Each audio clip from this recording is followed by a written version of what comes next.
मंगलमय पूजनीय संत समाज, सम्माननीय भक्त सज्जनों, सदगुरु अभिलाष देव जी की एक पुस्तक है हृदय के गीत। उसके छंद अध्यात्म रस से साधकों के लिए अमृत स्वरूप है। उसी में से एक छंद है, वर्तमान समय अपना है। जो समय है, भूत भविष्य से हमारा ज़्यादा कोई संबंध नहीं है, वर्तमान से है। हम जिस समय जी रहे हैं, ये समय हमारे लिए महत्वपूर्ण है। इसी में अपनी सोच को जब अच्छी बनाया जाता है, तब अच्छे कर्म होते हैं, अच्छा व्यवहार होता है और फिर इसी से भविष्य भी सुधर जाता है। जीवन के स्वप्निल कुहरे दिन दिन फटते जाते हैं, आशा के तंतु रसीले एक एक कटते जाते हैं। सेमल के सुमन सलोने पर हाय गंध से वंचित, सब आत्मभाव से विरहित ऐश्वर्य भोग के संचित। प्रातः का दृश्य मनोरम मध्याह्न त्रासपद होता, सायं का सौम्य रजटपत रात्रि होते ही खोता। वासंती मधुमाती सी रसमय मदमय मृदु यौवन, शारदी धवल की सुषमा मुस्काता मंजुल उपवन।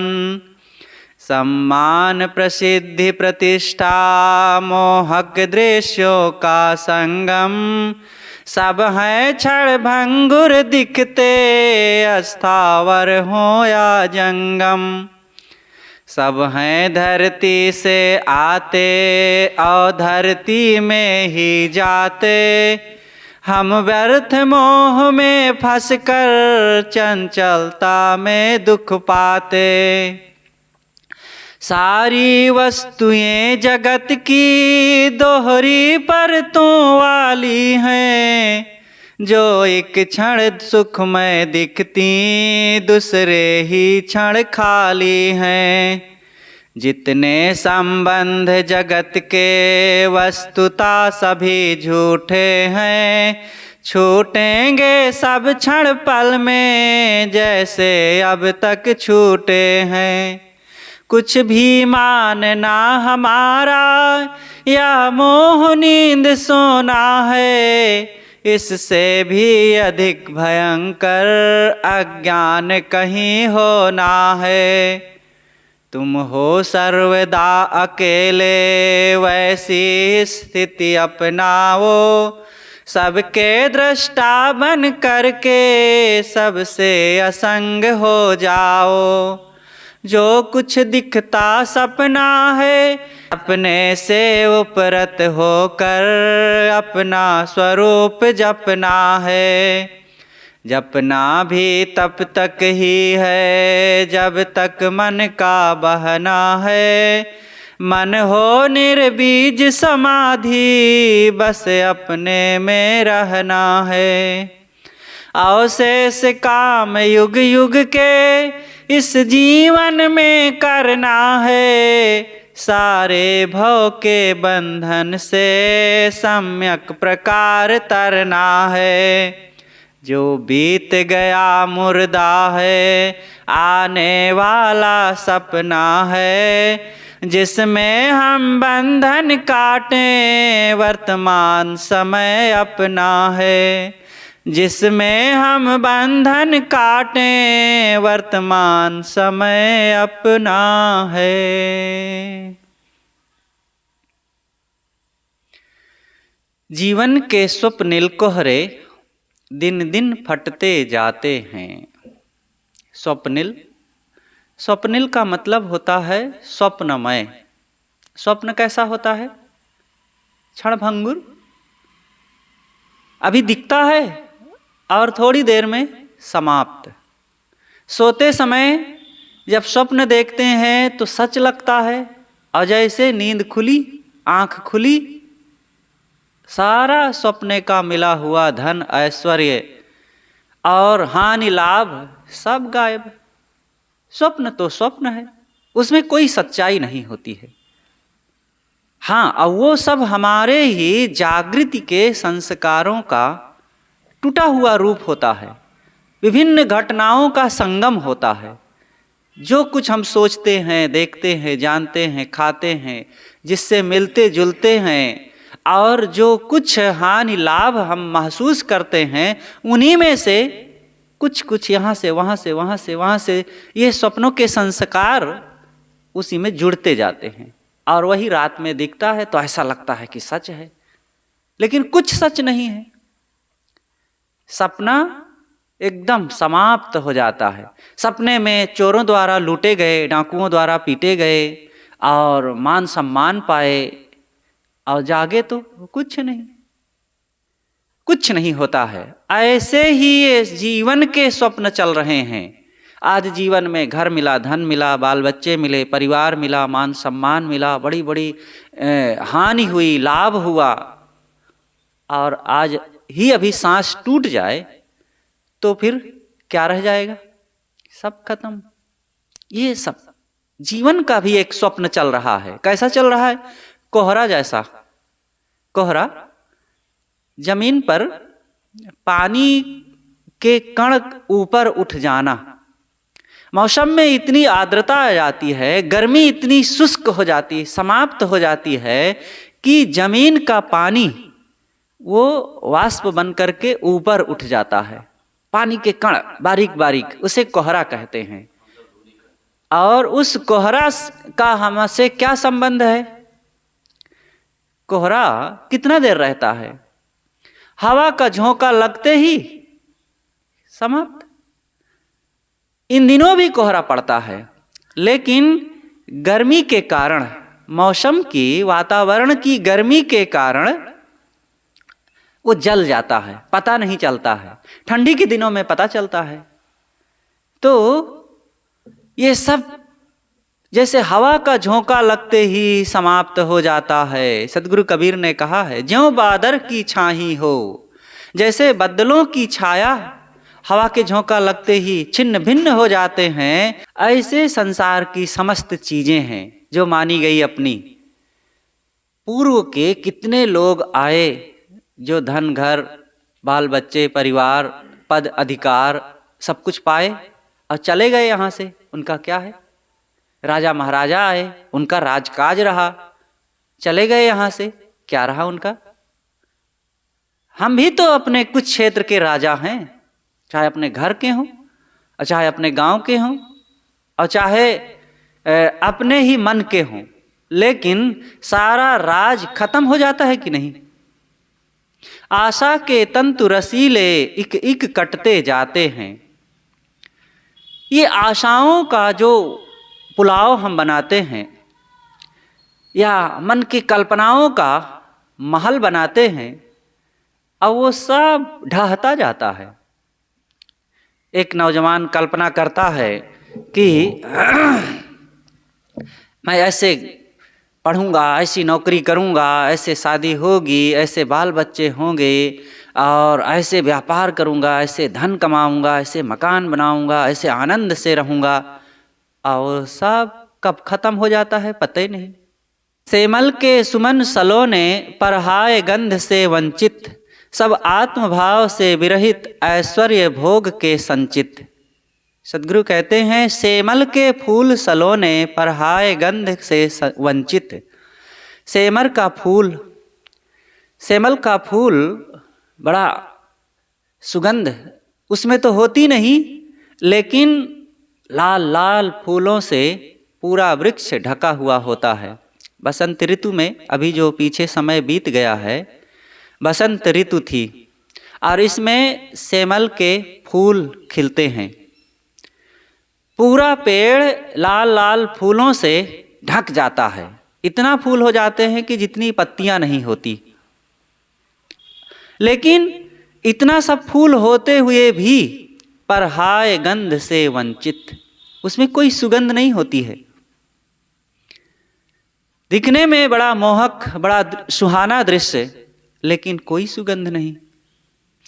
ऐसे ही ये संसार की चीजें हैं, प्यारे प्यारी घर परिवार की घटनाएं, वे लोग, और सब आत्मभाव से विरहित ऐश्वर्य भोग के संचित।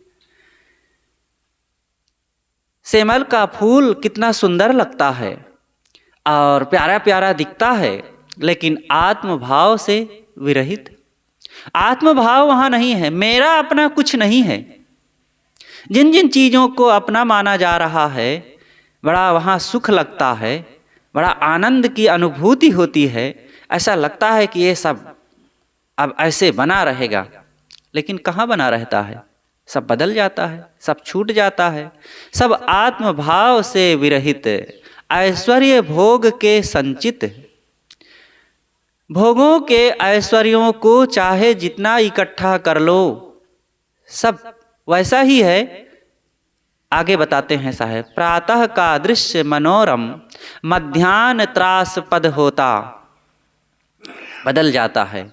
प्रातः का दृश्य मनोरम, सुबह का समय बड़ा मनोरम दृश्य होता है। इस समय देखो, अब तो काफ़ी सूर्योदय हो गया है, लेकिन सुबह उषा काल का जो समय होता है, कितना मस्त मंद हवाएं चलती हैं चारों तरफ से, बड़ा सुनहला सुबह का समय होता है। पक्षियों का कलरव, फूलों की सुगंध, वृक्ष वनस्पतियों का चारों तरफ के मधुमाती हवाएं चलती हैं, जो बड़ा मनोरम लगता है। प्रातः का दृश्य मनोरम, मध्याह्न त्रासपद होता। मध्याह्न जो सुबह का मनोरम दृश्य होता है, दोपहर होते होते अब कष्टप्रद लगने लगता है। सुबह ही लोग यात्रा करना चाहते हैं, और सुबह वातावरण शांत रहता है, गाड़ियां नहीं चलती हैं, धूल गर्दे नहीं उड़ते हैं, बहुत बढ़िया, सब कुछ अच्छा लगता है। लेकिन दोपहर होते होते त्रासपद, अब मौसम कष्टदायक लगने लगता है। चाहे जितना सुंदर वातावरण हो, सुबह दोपहर में बदल जाती है। दोपहर सुबह की जो सूरज की लालिमा और बड़ा सुंदर लगता है, और दिन बीतते बीतते दोपहर आते आते जो सुबह का सूरज बड़ा आनंद बिखेर रहा था, और बड़ी अच्छी लगती है सुबह की धूप भी, औषधि युक्त होती है। ये वैद्यकी और डॉक्टरों की सलाह है कि सुबह का उगता हुआ सूरज का जब शरीर में धूप पड़ता है तो अमृत के समान होता है, बहुत रोगों का निवारण करता है। तो जितना अमृत के समान सुबह का सूरज होता है, और वही दोपहर के समय में तीर जैसे चुभता है, उसकी तरफ देखने का मन नहीं होता है। गर्मी चारों तरफ इतना बढ़ जाती है कि थोड़ी देर के लिए भी धूप में निकलना बड़ा कठिन, कष्टप्रद होने लगता है। मध्याह्न त्रासपद होता, त्रास कष्ट, दुख, पीड़ा देने वाला। ऐसे ही सायं का सौम्य रजतपट, रात्रि होते ही खोता, और फिर शाम आ जाती है। सुबह का समय जो स्वर्णिम अवसर सुबह का होता है, आनंददायिनी हवाएं चलती हैं, दृश्य बड़े मनोरम होते हैं। सुबह का खींचा गया फोटो बहुत अच्छा होता है, कितना बढ़िया। सुबह हर चीज में बहुत ही अनुकूल होता है कोई भी काम करने के लिए, लेकिन ये सदैव बना नहीं रहता है। सुबह का समय दोपहर में बदल जाता है, त्रासपद, कष्टप्रद हो जाता है। सायं का सौम्य रजतपट, सायं का समय कैसा होता है? रजतपट। रजतपट का मतलब फिल्म का पर्दा, उसमें पर्दा होता है और अनेक प्रकार की दृश्यावलियां उस पर्दे पर चलती हैं। ऐसा लगता है सब सच है, लेकिन सब वो सारा झिलमिलाता हुआ दृश्य वो सब गायब हो जाता है। पर्दे पर हाथी आता है, मनुष्य आता है, जानवर आते हैं और बिजली कड़कती है, ऐसा लगता है सब कुछ हो रहा है। लेकिन जैसे ही फिल्म बंद हुई सब खत्म, कुछ नहीं रह जाता है, दृश्य बदल जाता है। ऐसे ही संसार की चीजें फिल्म के दृश्य की भांति हैं, दिखता है केवल, लेकिन होता नहीं सच। जैसे दर्पण में मुख दिखता है, लेकिन दर्पण में मुख होता नहीं। दर्पण के सामने खड़े हो जाओ, दिखता है ना मुख, लेकिन उसको टटोल करके, पकड़ करके, छू करके देखो तो दिखेगा कोई चेहरा, कोई मुख। बस ऐसे संसार में सुख दिखता है लेकिन होता नहीं। सायं का सौम्य रजतपट, शाम का जो समय होता है, फिल्म की झलमलाती हुई दृश्यावलियां, वो सदैव बना नहीं रहता, बदल जाता है। रात्रि होते ही खोता। शाम का, सुबह का जो समय होता है वो दोपहर में नहीं रह जाता, दोपहर का समय जो होता है वो शाम को नहीं रह जाता। शाम को कुछ अलग चहल पहल, चारों तरफ सड़कों पर देख लीजिए, बाजारों में देख लीजिए, जहाँ भी देखो गहमा गहमी, चौराहों पर बैठे लोग बातें कर रहे हैं, घरों में बत्तियां जल रही हैं, दुकानें सजी हुई हैं। लेकिन रात्रि होते ही खोता, रात होते ही थोड़े समय में बत्तियां बुझ जाती हैं। सड़कों की चहलकदमी जो लोगों द्वारा हो रही थी, भीड़ भाड़ गहमा गहमी, वो सब समाप्त हो जाती है। ये जीवन हमारा ऐसा है, बचपन का खिलखिलाता हुआ चेहरा, उछलता कूदता चमकता दमकता माता पिता का प्यार और पढ़ना लिखना, जवानी आते ही बदल जाती है। वो गर्मी शरीर में छा गई, वो भाग दौड़, वो जिम्मेदारियों का बोझ, वो बाल बच्चे, वो राग रंग, वो ठाट बाट, अब वो कोमलता, वो सुबह की मादकता, बचपना का आनंद और माता पिता का प्यार, वो जवानी में नहीं रह गया। अब खींचता रीझता भागता दौड़ता और जिम्मेदारियों के बोझ तले दबा हुआ, राग रंग में डूबा हुआ, अब उसका अलग ही कुछ संसार हो जाता है। और यही करते धरते अब सायं होने लगी। सायं को भी अच्छा लगता है, बच्चे बड़े हो गए, पत्नी भी अब जिम्मेदारियों में लगी है, घर की चहलकदमी और धन का कमाना, चारों तरफ से लोगों का मिलना जुलना, सब आते हैं उसी से, प्रौढ़ व्यक्ति से मिलते जुलते हैं और बड़ी जिम्मेदारियां, बड़ा चारों तरफ गहमा गहमी भाग दौड़ सब चल रही है। लेकिन अब ये जवानी का समय रात्रि में नहीं रह जाता, शाम का जो अधेड़ अवस्था का समय रात्रि में नहीं रह जाता, बुढ़ापा आ गया।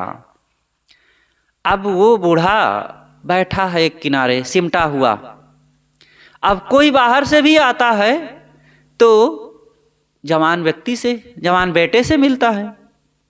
बूढ़ा सोचता है कि देखो तो, मैंने इस बच्चे को पैदा किया, अब ये मालिक बन गया, अब कोई आता है इसी से मिलता जुलता, मेरा घर में कोई वैल्यू ही नहीं रह गया है।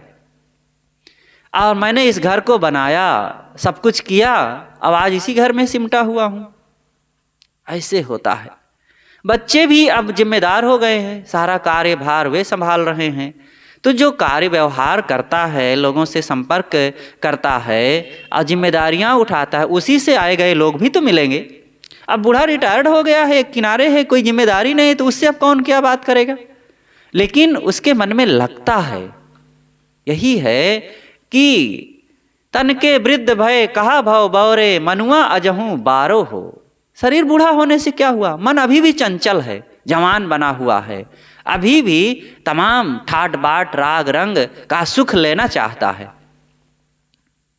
एक जवान व्यक्ति था, उसका पिता बूढ़ा था, बूढ़ा पिता बैठा हुआ था।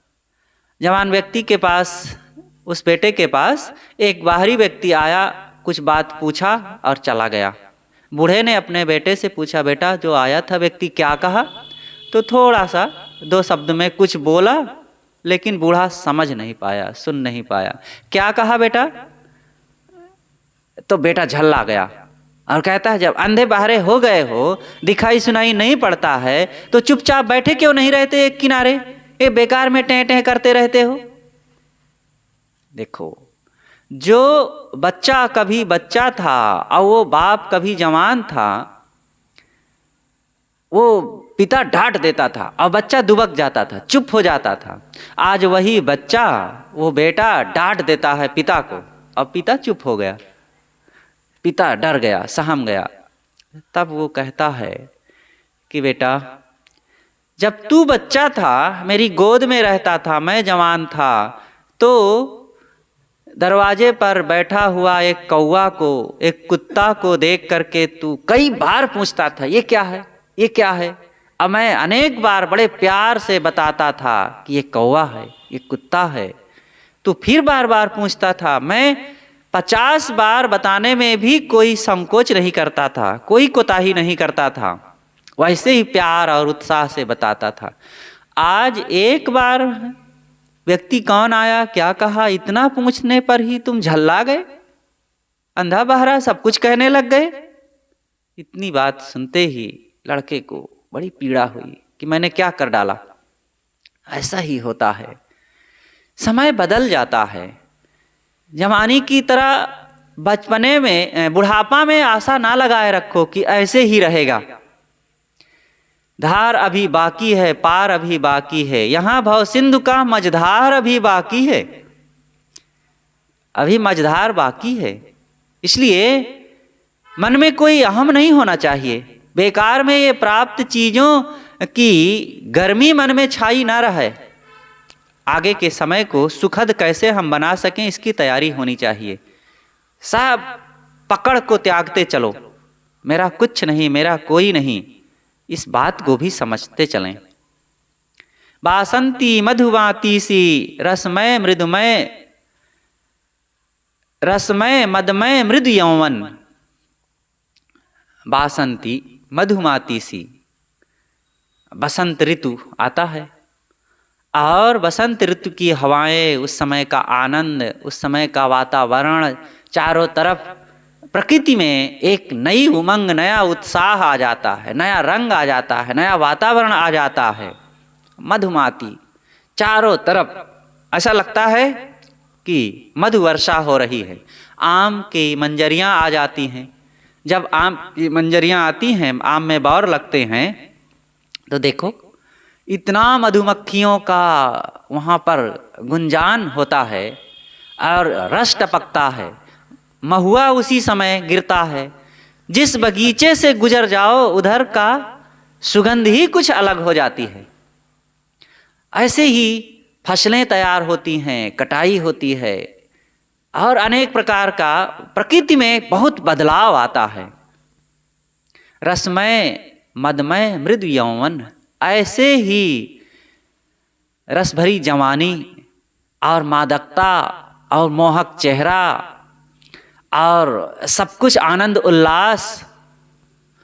शारदी धवल की सुषमा, शारदी शरद ऋतु, शरद ऋतु का उज्जवल चंद्रमा का प्रकाश। जैसे बसंत ऋतु इधर आता है और बड़ा आनंद उल्लास से प्रकृति की तमाम मोहक वातावरण को लिए हुए, वैसे ही उधर शरद ऋतु भी होती है। शरद ऋतु में भी ऐसे ही होता है। उस समय धान की फसलें तैयार हो जाती हैं, वर्षा समाप्त हो जाती है, ठंडी आई नहीं होती है और चांदनी रात खिली हुई और आकाश एकदम साफ उज्जवल चमकता है। वातावरण में नमी होती है और बहुत सुंदर वातावरण होता है। लेकिन मुस्काता मंजुल उपवन, ये चारों तरफ इन समयों में प्रकृति मुस्कुराती है। मंजुल, मंजुल कहते हैं मनमोहक को। बड़ा मन को आकर्षण उत्पन्न होता है। लेकिन सोचो, ऐसे ही ये सब तो है, जिंदगी में भी ऐसे कुछ होता है, सम्मान मिलता है। जैसे प्रकृति में बसंत ऋतु आती है, चारों तरफ आनंद लगता है और रसमय यौवन आता है और शरद ऋतु आती है और प्रकृति मुस्कुराती है। जीवन में ऐसे सम्मान मिलते हैं, प्रतिष्ठा मिलती है, प्रसिद्धि खूब चारों तरफ फैल जाती है, लोग प्यारे प्यारे मिलते हैं, धन वैभव मिलता है। एक समय ऐसा आता है व्यापार चमकता है, धन खूब आता है और चारों तरफ लोगों में प्रभाव होता है, गाड़ी होती है, बंगला होता है, सुंदर पत्नी होती, प्यारे प्यारे बच्चे होते हैं, मित्र मंडली होती है। लेकिन और क्या होता है? सब क्षण भंगुर दिखते।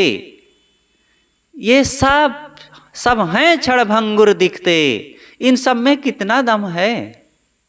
ये सब होते हुए भी अचानक रंग में भंग होता जाता है।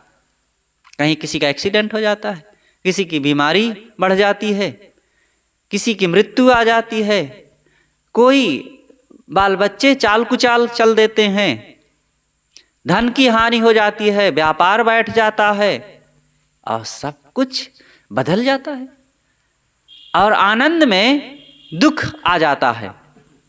अस्थावर हो या जंगम, सब तरफ कोई चीज, कोई समय, कोई परिस्थिति, कोई अवस्था एक रस नहीं रहती है। इन चीजों को देख करके मन में ये हर्ष ना मानो कि ये बना रहेगा। ऐसे कैसे बना रहेगा? बचपना नहीं बना रहा, जवानी आ गई तो जवानी कैसे बनी रहेगी? बुढ़ापा आ जाएगा। अब बुढ़ापा कैसे बने रहेगा? जर्जरता आ जाएगी। और वो भी कैसे बना रहेगा? एक दिन मिट्टी के नीचे हजारों मन मिट्टी हमारे ऊपर लाद दी जाएगी। आज 4 किलो का बोझा लेकर चलने में हम उकताते हैं, हम करेंगे, हम ये बोझा उठाएंगे। और एक दिन ऐसा आएगा कि कई टन मिट्टी ऊपर लाद दी जाएगी। इसलिए बहुत कोमल ना बनो। जीवन में कुछ कठिनाइयां और कुछ प्रतिकूलताएं भी सहते चलें। एक बहू थी सेठ जी के घर में। सेठ जी ने अचानक बैठे बैठे एक दिन बहू से कहा कि बेटी वो बटखरा ला करके हमें दे दो, कुछ सामान तौलना है। बहू बड़ी सुकोमल थी। 2 किलो का बटखरा देने में कहा, पिताजी मैं उठाऊंगी इतना बड़ा बोझा, इसको मैं कैसे उठा पाऊंगी? तो नहीं उठाई। सेठ जी एक दिन बाजार गए और बाजार से एक बहुत बड़ा फूलों का हार लेकर के आए और उस हार में ही वो 2 किलो का बटखरा मढ़वा दिए थे। और बहू से कहे कि बहू रानी तुम्हारे लिए आज मैं हार लाया हूँ। और बड़ा सा हार दे दिए। वो पहन करके खुश हो गई। दिन भर पहने काम करती रही, आती जाती रही, लोगों से मिलती जुलती रही, हंसी उल्लास होता रहा और दिखाती रही मुझे इतना कीमती, इतना सुंदर हार मिला हुआ है, फूलों का हार। अब खुश रही। तो शाम को सेठ जी ने कहा कि बहू रानी बटखरा कितना वजन? कहा पिताजी बहुत वजन। कहा हार जरा देना। तो हार उतार के दी तो झाड़े और से तो खट से गिर पड़ा। कहे ये क्या है? 2 किलो का बटखरा उठाने के लिए मैंने कहा तो नहीं उठा पाई, और वही बटखरा को गले में लटकाए दिन भर आज घूमती हंसती रही सबसे और कही कि कितना अच्छा लगता है। ये मन का पागलपन ऐसे ही सवार होता है। मोटा काम करने के लिए, कोई काम करने के लिए ऐसा लगता है कि हम कहाँ कर पाएंगे, लेकिन शौक श्रृंगार की बात आती है तो साफ करने के लिए बड़ी बड़ी व्यस्तता, बड़ा बड़ा काम, बड़ी बड़ी जिम्मेदारियां उसमें निभा लेते हैं। तो ऐसे कोमल ना बने। सब यहाँ परिवर्तनशील, अस्थावर हो या जंगम। अस्थावर कहते हैं जो अस्थाई हो, स्थिर हो। स्थिर प्रकृति, ये पेड़ पहाड़, नदी, झरने, जमीन और ये सब भी तो बदल रहे हैं। वृक्ष वनस्पतियां देखो बदल रही हैं। ये धरती घूम रही है, धरती स्थिर दिख रही है। इसमें कार्य अनेक गतिविधियों से भरे हुए दिख रहे हैं, लेकिन धरती भी स्थिर नहीं है। पूरी प्रकृति, पूरा ब्रह्मांड गतिशील है। और जंगम जंगम कहते हैं चलने फिरने वाला, चलते फिरते प्राणी। स्थावर जो स्थिर दिखते हैं वे, और जो चलते फिरते गतिशील हैं वे, चाहे वो मनुष्य हो, नर नारी हो, पशु पक्षी हो, और चाहे पेड़ पौधे, पहाड़, नदी, झरने हो, समुद्र हो, ये सब गतिशील हैं, सब निरंतर कुछ ना कुछ बदलाव की ओर चल रहे हैं। फिर हमारा शरीर, हमारा घर परिवार, हमारा धन दौलत, ये कैसे स्थिर रहेंगे? सब हैं धरती से आते और धरती में है जाते, हम व्यर्थ मोह में फंसकर चंचलता में दुख पाते। यहाँ चीजें धरती से निर्मित होती हैं। ये मकान धरती से बना हुआ है, धरती में एक दिन विलीन हो जाता है। बड़े बड़े पुल बनते हैं और बड़ी बड़ी कंपनियां तैयार होती हैं, सब इसी मिट्टी के अंश से बने हैं, सब मिट्टी में समाप्त हो जाते हैं। हम लोग जन्मे हैं, इसी मिट्टी से शरीर बना है हमारा, और इसी मिट्टी में एक दिन मिल जाता है। बड़े बड़े आए राजा महाराजा, और इस धरती को वो कहते थे कि अपनी मुट्ठी में मैं समेट लूंगा। पायन पुहमी नापते, दरिया करते फाल, हाथन पर्वत तौलते, तेहि धरि खायो काल। वे भी ना बचे। पायन पुहमी नापते कौन थे? जमीन को, धरती को अपने पैरों से नाप लेने वाले वे कोलंबस, वास्को डी गामा, महर्षि कपिल, ये पायन पुहमी नाप थे। बहुत लंबी लंबी यात्राएं करते थे। फाइयान, ह्वेनसांग, ये भी थे। चीन यात्री, जो चीनी यात्री थे वो बौद्ध भिक्षु थे, वो अपनी यात्रा के दौरान भारत आए पैदल, आज से 2000 साल पहले, और यहाँ आकर के पूरे भारत को वे घूमे थे। प्रयागराज भी आए थे, मध्य प्रदेश गए, और खूब बहुत लंबी लंबी यात्राएं किए, बहुत कठिनाइयां सहे। देखो वो भी नहीं है। पायन पुहमी नापते, बड़े बड़े लोग जो लंबी लंबी यात्राएं किए हैं वे भी नहीं रह गए। दरिया करते फाल, दरिया को, समुद्र को अपने कदमों से नाप डाले। इतनी लंबी यात्राएं किए, इतनी नौका विहार किए, इतना पानी में तैरे चले। समुद्र को, अमेरिका की खोज किसने किया था? कोलंबस। कोलंबस ने समुद्र की यात्रा 6 महीना से ज़्यादा, अनेक प्रकार की और यात्राएं और लोगों ने किया। जब कोलंबस चला था अपने करीब 1.5 दर्जन साथियों को लेकर के, 6 महीना से ज़्यादा यात्रा किए थे। 1.5 साल का सामान सबके खाने पीने के लिए सब ले करके चला अज्ञात दिशा में, इतनी तूफानी यात्राओं में, और किसी को कुछ पता नहीं है कि हम लोग अब लौट के अपने घर पहुँचेंगे कि नहीं पहुँचेंगे। कई लोग मर भी गए बीच में, कई लोग कोलंबस को गला पकड़ करके दबाने के लिए तैयार हो गए, लेकिन वो जिद में रहे कि नहीं, धीरज रखो, घबराओ नहीं, हम कोई नई जगह में ज़रूर पहुँचेंगे जिसकी खोज में हम चल रहे हैं। और चलते चलते चलते चलते कोई पता नहीं कि कहाँ हम जा रहे हैं, किस दिशा में जा रहे हैं, लेकिन अमेरिका की धरती चमकने लगी दूर, करीब साल भर से ज़्यादा समय के बाद।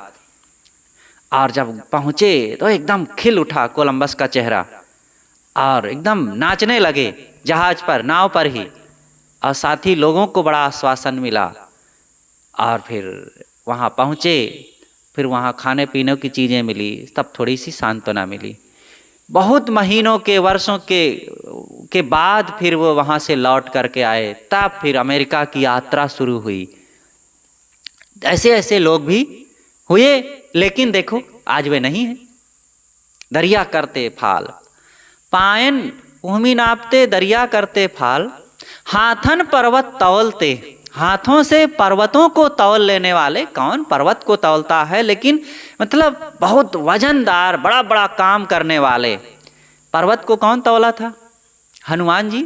कहा जाता है हिमालय पर्वत पर गए संजीवनी बूटी लाने के लिए, तो पहचान न सके तो वो पूरा वो पर्वत ही उठा लाए कि लक्ष्मण जी को बचाना है, और जैसे भी हो और वहाँ ले चले। सुसेन वैद्य खुद पहचानेंगे कि कौन सी बूटी इसमें अचूक है औषधि के रूप में, और उठा लाए पर्वत। इतना प्रतापवान बलवान हनुमान जी थे।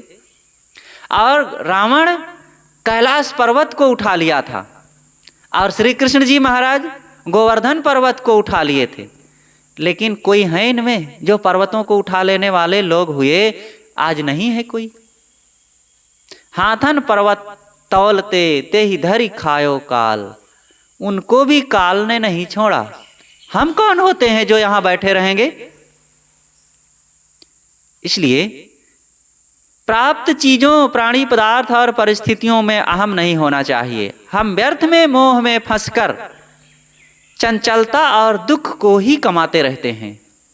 इन चीजों में, इन लोगों में, वर्तमान की उपलब्धियों में मोह करके हर्ष शोक में पड़ते हैं, दुख पाते हैं, अशांति में जलते रहते हैं। मोह को छोड़ो। ये सब गिनाने का अर्थ यही है कि हमारा जीने का कायदा बढ़िया नहीं रहता है वर्तमान में। जब पहले के ऐसे ऐसे लोग चले गए, ऐसा ऐसा समय चला गया, ऐसी ऐसी घटनाएं बीत गईं, ऐसे ऐसे लोग बेचारे मर गए, और जो इतना स्वर्णिम समय और मनोरम दृश्य वो सब बीत गया, तो हमारा ये कब तक रहेगा? कहने का तात्पर्य ये सब बताने का यही है कि हमारा भी समय एक रस नहीं रहेगा। तो आज जो समय मिला हुआ है इसमें कुछ उचित करो, अच्छा करो। अपने जीवन को, अपने संयम सदाचार को, अपने कर्मों को अच्छा बनाओ, भक्तिवान बनो। भक्ति करने से मन में कोमलता आती है, पवित्रता आती है। सदपथ पर चलने के लिए हमारे अंतःकरण में पुरुषार्थ जगता है। दोष दुर्गुणों को त्यागने के लिए साहस इकट्ठा होता है। खान पान हमारा पवित्र होता है। अंडा मांस शराब गांजा भांग बीड़ी सिगरेट आदि जो खाने पीने के लिए मन में रजोगुणी और विकृत स्वभाव उत्पन्न होते हैं, जब भक्ति पथ पर लगते हैं तो चित्त में कोमलता आती है। तो ये दोष दुर्गुण और मलिनता, मनोविकार और जो बहुत पशुता हमारे अंदर में पैदा होती है, जितने गंदा खान पान रहेगा उतना ही अंदर से क्रूरता, पशुता, जंगलीपन का स्वभाव उत्पन्न होता है। क्योंकि देखो, मनुष्य का शरीर तो पूर्व प्रारब्ध का के कारण से मिल गया है, पूर्व कर्मों के कारण से मिला हुआ है। लेकिन मनुष्यता तो वर्तमान के कर्मों से मिलती है ना। अमनुष्यता आज हमारे में है नहीं। इसीलिए आप लोगों ने देखा होगा कि जो ज़्यादा हिंसा मांसाहार करते हैं वे लोगों के जीवन में बड़ी क्रूरता होती है। थोड़े थोड़े में लड़ना झगड़ना, काम क्रोध में उतर आना, और उनके और तमाम दोष आते रहते हैं। इसलिए और उन जानवरों को देखिए जो जितने मांसाहारी हैं उतने ज़्यादा वो क्रूर भी होते हैं। कुत्ता, बिल्ली, शेर, बाघ, भालू, उनकी तुलना में गाय, बैल, भैंस, ऊंट, हाथी, घोड़े, इनके स्वभाव में अंतर है कि नहीं? क्योंकि वे मांसाहारी हैं तो मांसाहारियों में अपने आप उनकी वाणी में कर्कशता होती है, उनकी नज़रों में बड़ी तीक्ष्णता होती है, क्रूरता होती है, उनके स्वभाव में बड़ा फुर्तीलापन और हिंसा स्वभाव भरा हुआ होता है। और जो शाकाहारी होते हैं वे अपने आप गंभीर होते हैं, उनमें एक सौम्यता होती है, उनके स्वभाव में मधुरता होती है, उनके अंदर में प्रेम समाया हुआ होता है, और वे एक दूसरों के साथ बड़ी गंभीरता से निभा लेते हैं। तो मनुष्य के भी स्वभाव में ऐसा ही होता है। मनुष्य स्वाभाविक है तो शाकाहारी, लेकिन दोनों जो मांसाहारी हैं और जो शाकाहारी हो गए हैं मनुष्यों में, ये अपने से बनाया हुआ है। दोनों के स्वभाव में अंतर होता है। जो मांसाहारी होते हैं अपने आप उनके अंदर में थोड़े थोड़े में क्रोध, थोड़े थोड़े में उत्तेजना, थोड़े थोड़े में लड़ झगड़ जाना, गाली गलौज बकने लग जाना, और मुकदमेबाजी, थाना पुलिस करने लगना, मार काट करने लगना, हिंसा हत्या पर उतार आना, ये सब होने लगता है। इसलिए सदैव अच्छे विचार अपनाओ, भक्तिमान बनो, सदाचारी बनो, जीवन को पवित्र बनाओ, अंधविश्वासों में मत भटको। ये अंधविश्वास हमारे तन की, मन की, धन की बहुत सारी शक्ति को निचोड़ लेते हैं। तन की शक्ति को जो भूत प्रेत, जादू टोना, मंत्र तंत्र मानते हैं और इधर उधर मिट्टी पत्थर पूज पूज करके समय बर्बाद करते हैं और पैसा बर्बाद करते हैं। पंडे पुजारियों, उन उचक्के लोगों से, शराबी कबाबी जो लोग हैं, उनके शिकार बनते हैं। उनके सामने दीनहीन बनना पड़ता है और उनके जीवन का कोई ठिकाना वैसे ही नहीं है। दोष दुर्गुण दुराचार में वे डूबे लोग हैं। लेकिन जो अंधविश्वास में रहेगा वो पंडा पुजारी ओझा सोखा बैगा आकर के उनको पीटेंगे, कूटेंगे और उनकी इज्जत आबरू को भी छीनेंगे, धन रुपया पैसा भी लूटेंगे। तो अंधविश्वासों से निकलो, गलत खान पान का त्याग होना चाहिए। और धन भी नष्ट होता है, पैसा ऐसी जगहों में नष्ट होता ही है। सोचिए, दूध, काजू किशमिश, मेवा मिष्ठान, ये ज़्यादा महंगा है कि शराब, मांस, अंडा, ये सब ज़्यादा महंगे हैं? विचार करने पर पता चलेगा कि ये नशीली चीज़ें, मांसाहार की चीज़ें, हिंसक चीज़ें, ये अत्यंत महंगी हैं और ये अत्यंत हानिकारक भी हैं। काजू किशमिश और गुटखा दोनों की तुलना कर लो, कौन ज़्यादा महंगा है? 1 किलो काजू आप खरीदिए, बादाम खरीदिए, पिस्ता खरीदिए, कि हैं लोग कहते हैं अरे महाराज हम कहाँ खा पाएंगे इतना कीमती चीज़, पैसा कहाँ है? और वही लोगों को देख लो, रात दिन गुटखा खाते हैं। 1 किलो काजू की कीमत कितना होगी? हम समझते हैं कि अधिकतम 1000 रुपये, शायद इतना नहीं होगा। और 1 किलो गुटखा कितने का होगा? कम से कम 4 से 5 हजार रुपए का है। लेकिन काजू किशमिश नहीं खा पाएंगे और गुटखा खाएंगे। 1 किलो दूध कितने का होगा? ज़्यादा से ज़्यादा 70-80 रुपए का, कम का ही है। और लेकिन ज़्यादा हमने कर दिया 70-80 रुपए। और 1 किलो शराब कितने की होगी? उसकी तो कोई हिसाब नहीं। कम से कम 100 रुपए से ले करके 1 करोड़ तक की होती है शराब। लेकिन लाभकारी कौन है? दूध लाभकारी है कि शराब, जो ज़्यादा पैसा दे करके? और दाल भात सब्जी रोटी आदि महंगा है कि अंडा मांस? 1 किलो मांस मुझे लगता है कि 300 रुपया किलो से तो कम नहीं है, होगा, ज़्यादा ही होगा। और 1 किलो भोजन, दाल भात या चावल कोई भी खरीद लो, आराम से पूरा घर 300 रुपए में खा सकता है। तो आदमी अपने आप को कितना बर्बाद करता है, हानि की तरफ जाता है। और इन दोनों में जो हमारे अंदर जीवन में उसका जो रिएक्शन होता है, उसका जो प्रभाव आता है, कितना बुरा आता है। इन गलत चीज़ों को, कोई भी चीज़ें हैं, नशीली चीज़ें, हिंसक चीज़ें और अनेक जो हैं, इनको खा करके मन विकृत होता है। और अच्छी चीज़ें जो सादी, पवित्र और सुपाच्य चीज़ें हैं, इनको खा करके मन में बड़ी पवित्रता, बड़ी शांति, बड़ी निश्चिंतता, बड़ी निर्भयता होती है। जहाँ सब्जी बिक रही हो वहाँ के दृश्य को देखिए, और जहाँ मांस, बकरियाँ काट कर, मुर्गी काट करके लोग मांस बेच रहे हैं, वहाँ का दृश्य देखिए। दोनों में कितनी विषमता है। सब्जियों को देखकर मन खिल जाता है।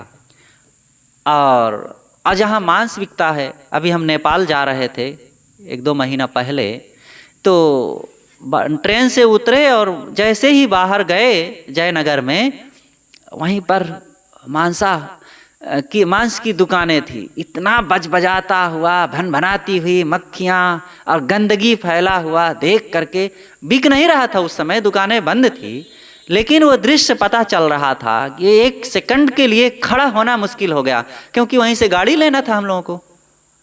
तो जल्दी से भागे उधर से नाक दबा करके। कितना गंदा वातावरण होता है। अब ऐसी चीजों को लोग खाते हैं। मन की विकृति का परिणाम है कि नहीं? इसलिए सज्जनों, इन सब चीजों से अपने जीवन को हमें सुरक्षित करना चाहिए। जब तक इनसे हटेंगे नहीं, बचेंगे नहीं, कभी भी खुशहाली नहीं आ सकती है। सारी वस्तुएं जगत की दोहरी परतें वाली हैं, जो एक क्षण सुखमय दिखती दूसरे ही क्षण खाली हैं। संसार की समस्त चीजें अगर हम असावधानी पूर्वक इनका उपयोग करते हैं तो सब दोहरी परतों वाली हैं। दोहरी परतों वाली, देखिए कुछ चीजें तो त्याज्य होती हैं, उनका उपयोग करना ही नहीं चाहिए। अंडा, मांस, शराब, कबाब आदि और नशीली चीजें, दुर्व्यसन की चीजें, चोरी, हिंसा, व्यभिचार, ये सब तो बिल्कुल त्याज्य है। इनका तो उपयोग ही करना दुखमय है। लेकिन जो जरूरी चीजें हैं जीवन निर्वाह के लिए, व्यवहार के लिए, समाज के लिए, वो भोजन, कपड़ा, रुपए, पैसे, गाड़ी, मोटर, मकान, दुकान आदि आदि, इनका उपयोग करते हुए भी इनके प्रति मोह, इनके प्रति आसक्ति ना बनाओ, इनका अहम ना करो, नहीं तो ये भी दुखदाई हो जाएंगी। तो सद्गुरु कहते हैं कि सारी वस्तुएं जगत की दोहरी परतों वाली हैं, जो एक क्षण सुखमय दिखती दूसरे ही क्षण खाली हैं। एक क्षण इसमें से सुख दिखता है, बेटा बेटी में, घर धन में, शरीर जवानी में, पति पत्नी में बड़ा सुख दिखता है, लेकिन दूसरे क्षण सुख से वंचित, सुख से रहित वो दृश्य हो जाता है, कुछ रह नहीं जाता उसमें। जितने संबंध जगत के वस्तुतः सभी झूठे हैं, सारा संबंध यहाँ पर बदल जाता है, छूट जाता है। छूटेंगे सब क्षण पल में, जैसे अब तक छूटे हैं। इन चीज़ों में हमारा मन मोह करता है और इनको हम अपना बनाए रखना चाहते हैं। ऐसा लगता है कि ये सब दृश्य सामने रहेंगे, बने रहेंगे, ये छूटेंगे नहीं। लेकिन जितने संबंध जगत के वस्तुतः सभी झूठे हैं, छूटेंगे सब क्षण पल में, जैसे अब तक छूटेंगे। ये दृश्य मिले हुए हैं, क्षण पल में छूट जाएंगे। जैसे मिले हैं पहले, वैसे आज ये सब छूट जाएंगे। दिखते दिखते सब बदलते चले जा रहे हैं। कुछ भी मानना हमारा यह मोह नींद सोना है। किसी भी चीज को अपना मानना और हम हमार करना, ये मोह की नींद में सोना है। इन चीज़ों में बेभान न हो, ये सदैव बनी रहेंगी ऐसा नहीं होगा। छूटेंगी, टूटेंगी, बदलेंगी चीजें। इससे भी अधिक भयंकर अज्ञान कहीं होना है। जिन चीज़ों को अपना माने हैं, जिनसे मोह कर रहे हैं, जिनसे हम अपना अहम मनाए हुए हैं मन में, इससे भी भयंकर क्या है? इन्हीं में तादात्म्यता स्थापित करना, इन्हीं को अपना स्वरूप मान लेना। अज्ञान, यही तो अज्ञान है। जिन चीज़ों को हम अपना माने हुए हैं और वो छूट जाता है। मेरे स्वरूप से सब चीज़ें अलग हैं। स्वरूप, मेरा स्वरूप कैसा है? मैं अजर अमर अखंड अविनाशी हूँ। और ये शरीर कैसा है? नासवान क्षणभंगुर है। लेकिन अपने आप को भूल करके इस नासवान, परिवर्तनशील, बदलने वाले शरीर को ही सत्य माने बैठा हूँ। रात दिन लगता है कि यही सब सच है और इसी में बड़ा सुख रहेगा, लेकिन सुख कहाँ रहता है? निरंतर चीज़ें बदलती रहती हैं। जो कुछ दिखता सपना है, देखता वही अपना है। सपने से उपरत होकर अपना स्वरूप जपना है। दिखना और देखने वाला, ये दोनों चीज़ें अलग अलग हैं। सद्गुरु कहते हैं जो कुछ दिखता सपना है, जो कुछ दिखाई दे रहा है वो कैसा है? सपना है। क्या दिखाई दे रहा है?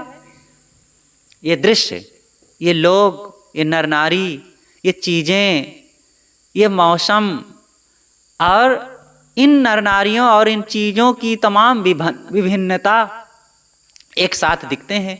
जवान भी दिखते हैं, बूढ़े भी दिखते हैं, गिरता हुआ मकान भी दिखता है, बनता हुआ भी मकान दिखता है, और बना हुआ चमकता हुआ भी मकान दिखता है। बड़ी हलचल में लगे हुए लोग दिखते हैं, और एक किनारे हाथ पर हाथ धरे आंसू बहाते बैठे हुए लोग भी दिखते हैं। हंसते हुए भी दिखते हैं, रोते हुए भी दिखते हैं। कोई के कंचन भवन है, कोई की टूटी झोंपड़ी, कोई के सिर पर ताज है, कोई की फूटी खोपड़ी। कोई तो पैदल दौड़ता, कोई तो मोटर रेल है, कोई सुखी कोई दुखी, संसार का यह खेल है। ये सब दिख रहा है, लेकिन ये दृश्य हैं सब, और दृश्य को दृश्य नहीं देखते हैं, दृश्य को कोई दृष्टा देखता है। तो जो दिखता है वो सपना है, लेकिन जो देखता है दृष्टा, आत्मा, साक्षी, वो मैं हूं, और मेरे लिए मैं ही मेरा हूं।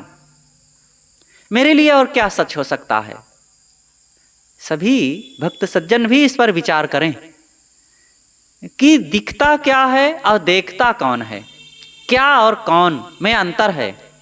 क्या जो कुछ होता है, जैसे कोई व्यक्ति भी आप देखेंगे तो आप उससे क्या कहेंगे? ये क्या है, ऐसा कहेंगे कभी? ये कौन है, कौन है? प्रश्न में भी अंतर हो जाता है, क्या और कौन। क्या किसके लिए प्रयोग होता है? चीजों के लिए।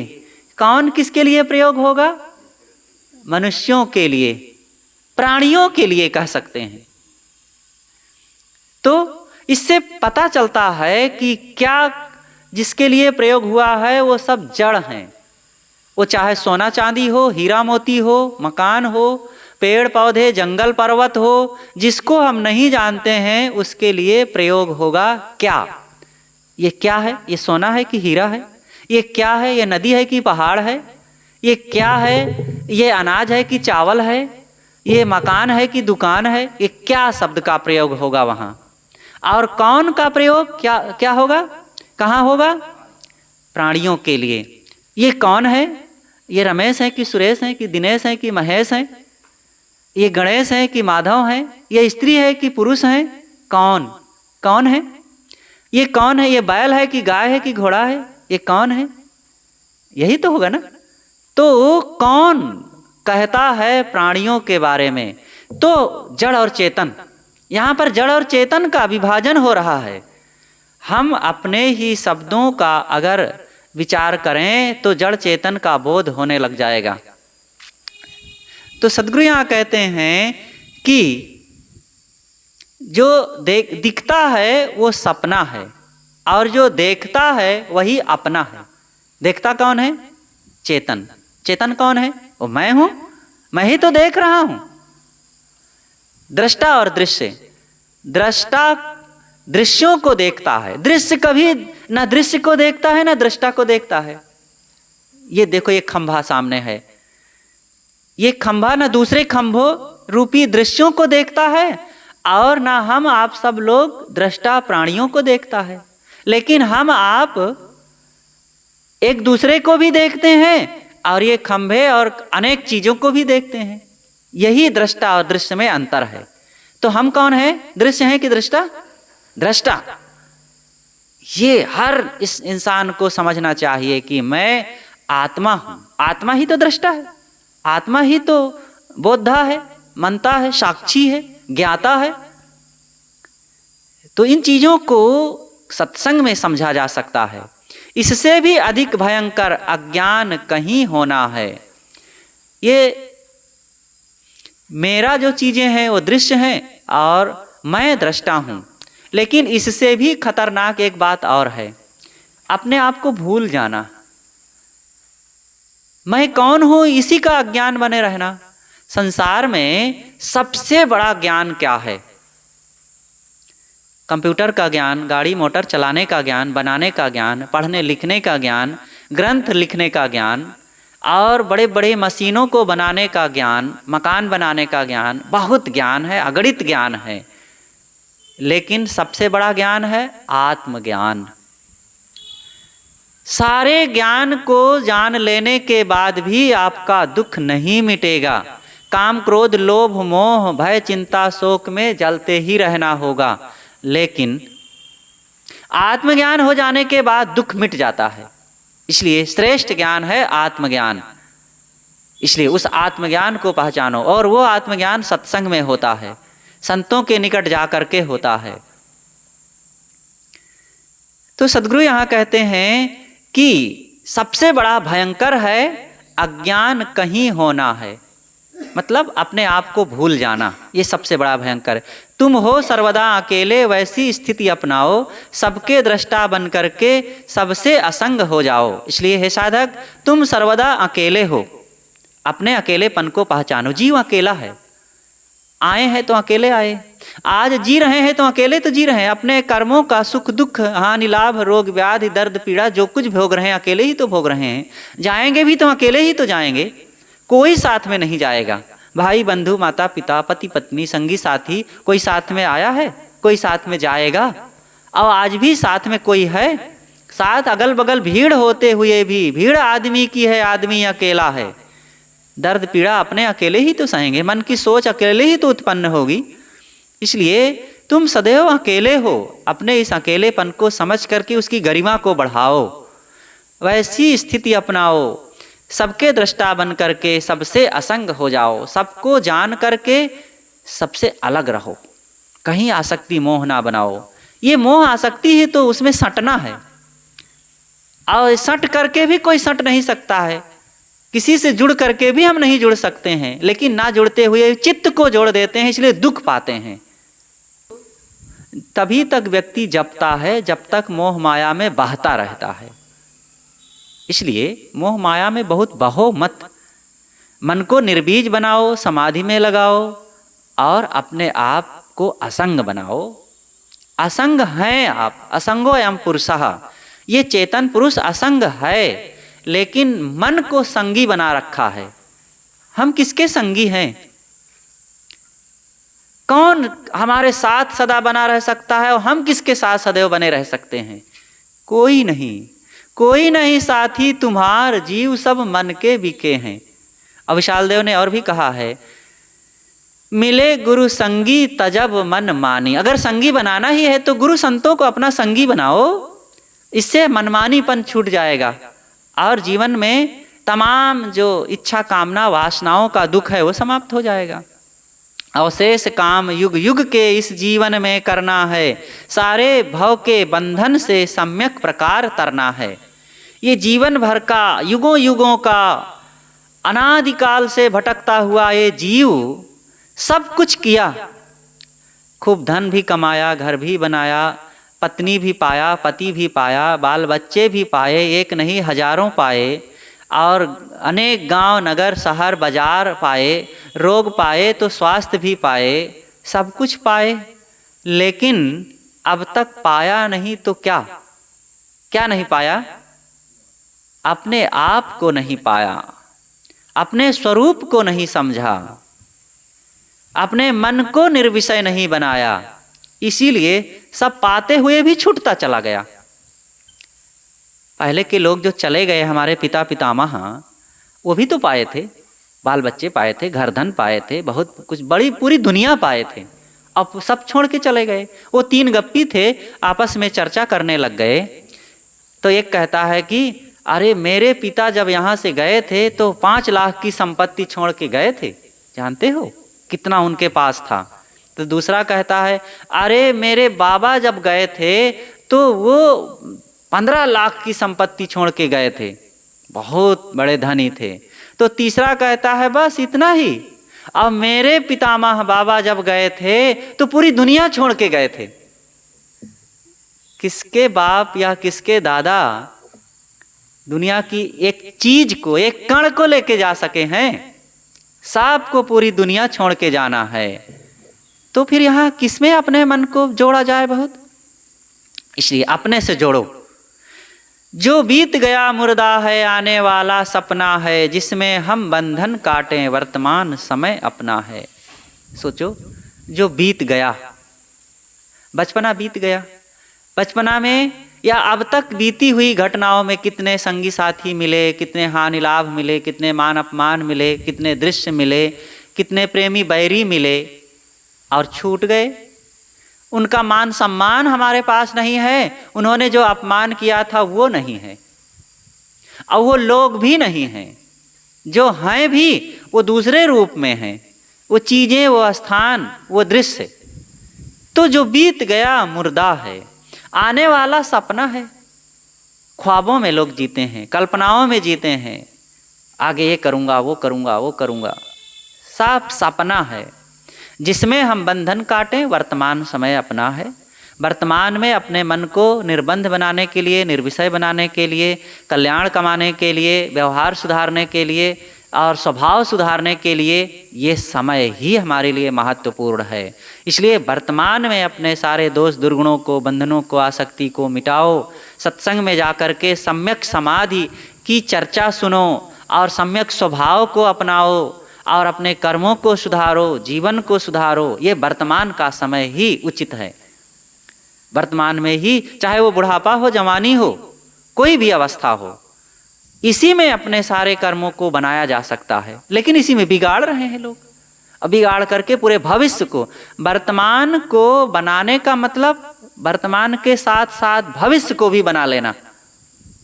और भूत में भी जो बिगड़े हुए हमारे काम हैं, हमारा नाम फैला हुआ है बिगड़ा हुआ, वर्तमान को ठीक कर लो तो वो भी ठीक हो जाता है। जो हमको पहले लोग कहते थे बड़ा बदमाश है, बड़ा चोर उचक्का है, बड़ा दुष्ट है, बड़ा शैतान व्यक्ति है, वर्तमान में अपने को सुधार लिए तो उनके स्वभाव बदल जाते हैं। फिर कहते हैं अरे भाई ये तो बड़ा अच्छा हो गया, बड़ा नेक इंसान है, और भविष्य भी अच्छा हो गया। तो वर्तमान के सुधार से भविष्य के साथ साथ भूतकाल भी सुधर जाता है। और वर्तमान को बिगाड़ लेने से, वर्तमान में हमने बिगाड़ लिया, चोर हो गए, शराबी हो गए, दुराचारी हो गए, तो भूतकाल में हम बहुत अच्छे थे तो लोग क्या कहेंगे, अरे वो था तो बड़ा अच्छा लेकिन बड़ा शैतान हो गया, बड़ा नालायक दुष्ट हो गया, भाई अब उससे बच के रहना। और भविष्य भी खराब हो गया कि अरे भाई अब उसका क्या भरोसा है, नहीं नहीं उससे संबंध नहीं जोड़ना है, उनके यहाँ कोई अब रिश्ते नहीं जोड़ना है। अब भूत भी, भविष्य भी खराब हो गया, लोग बचने लग गए। तो वर्तमान समय अपना है, वर्तमान को सुधारो, वर्तमान में ठीक होवें, और वर्तमान में ही संभव है। हम भूत को कुछ कर नहीं सकते और भविष्य को पकड़ नहीं सकते। इसलिए जिसमें हम बंधन काटें, वर्तमान समय अपना है।